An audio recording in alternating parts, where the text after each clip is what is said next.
betapa kita memang betul-betul mencermati agar tidak terjadi overlapping dan betul-betul sesuai dengan permasalahan yang dihadapi. Nah, itulah Bapak Ibu sekalian yang juga kita terapkan di dalam pemanfaatan dana desa, di mana kita memberikan arah. Kementerian Desa itu punya kewenangan di dalam menyusun prioritas penggunaan dana desa. Nah, supaya dana desa ini memiliki arah yang jelas, maka kita bikin arah kebijakan pembangunan desa yang kita rujuk pada SDGs. Sehingga jelas sekali dengan penggunaan diksi yang lebih sederhana. Misalnya desa tanpa kemiskinan, desa tanpa kelaparan, pendidikan desa berkualitas, ekonomi desa tumbuh merata, dan seterusnya.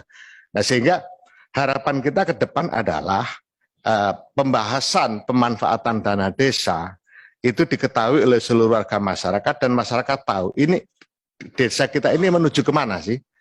Kalau infrastruktur sudah bagus semua misalnya, karena memang beberapa desa sudah bagus, itu ada pertanyaan, kalau sudah bagus semua terus kita mau bangun apa? Ini juga muncul permasalahan. Padahal masalah kemiskinan masih cukup tinggi, masalah pendidikan masih sangat rendah, masalah kesehatan masih sangat banyak stunting, meskipun infrastrukturnya sudah bagus. Nah, itulah makanya di dalam pelaksanaan pemanfaatan dana desa, Kementerian Desa mendapat tugas untuk menyusun prioritas penggunaan. Nah, di dalam penyusunan prioritas penggunaan dana desa, kami tidak pernah memplotting prioritas, proporsional atau persentase. Nah, jadi mana Pak Syahrul tadi? Jadi pertanyaan Pak Syahrul tadi, saya terima kasih Pak Hamka sudah dijawab, dibantu menjawab pertanyaan Pak Syahrul terkait dengan sehingga saya tidak perlu menjawab karena Pak Hamka sudah menjawab.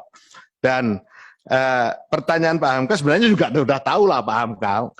Kalau tadi saya lihat Pak Hamka menanyakan 3% ke Bu Menteri Keuangan, sebenarnya pertanyaan Pak Hamka tentang apakah Kementerian Desa tahu atau diajak bicara tentang Perpres 104, itu sebenarnya pertanyaannya sebenarnya sudah tahu jawabannya sendiri Pak Hamka.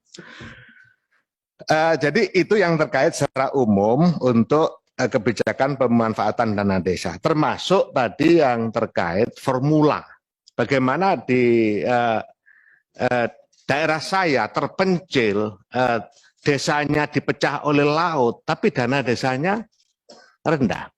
Nah, ini urusan mazhab sebenarnya, urusan mazhab dalam artian Kementerian Keuangan bikin formula itu ada kepadatan penduduk. Beberapa usulan kita sampaikan tapi belum terakomodir juga, misalnya bagaimana wilayah-wilayah yang luar Jawa ini justru mendapatkan, usulan kita global saja sih sebenarnya, bagaimana luar Jawa ini justru mendapatkan alokasi dana desa proporsinya lebih besar daripada yang di Jawa. Nah, tetapi jawabannya pelayanan masyarakat itu yang terpenting untuk dana desa, maka jumlah penduduk menjadi salah satu tolok ukur. Meskipun itu juga diprotes oleh Gubernur Jawa Barat misalnya, jumlah penduduk Jawa Barat jauh lebih banyak daripada jumlah penduduk Jawa Tengah.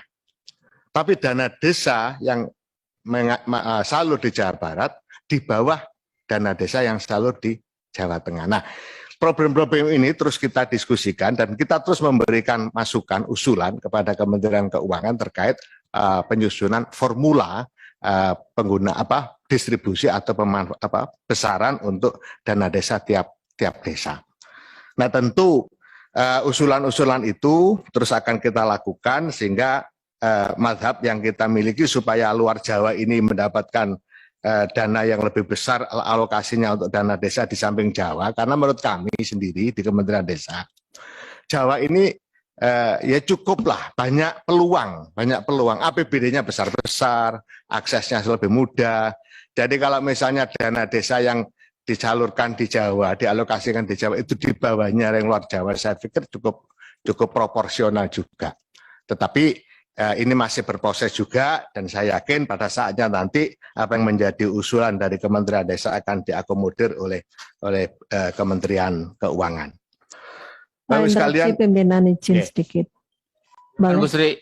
Ya, Pak Menteri, tadi kan disampaikan bahwa apa yang disampaikan penggunaan untuk dana desa itu arahnya juga antara lain melihat SDGs ya, capaian SDGs ke depan. Nah, artinya apakah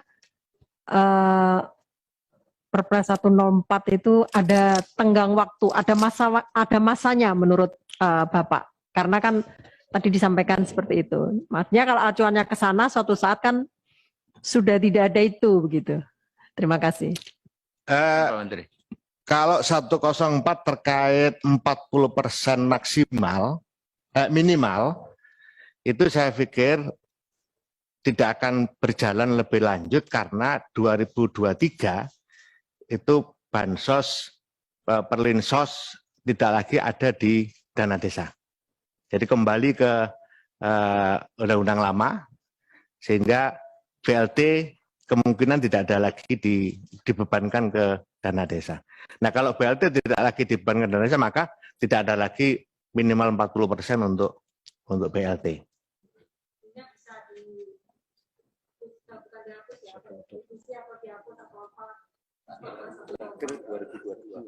Berakhir 2022. Iya. Ya, artinya begini, kalau melihat itu pasti akan berakhir di 2022. Nggak akan ada, karena 2023 tidak ada lagi BLT. Dalam artian membebani apa yang diambilkan dari dana desa, karena sudah kembali ke 3% tadi, sehingga aturan yang ada bukan lagi Undang-Undang Nomor 2, karena itu sudah tidak berlaku. Begitu Pak Angga ya. Nah, jadi itu penjelasan seperti itu. Ya, jelas saya kira Pak Menteri, silakan.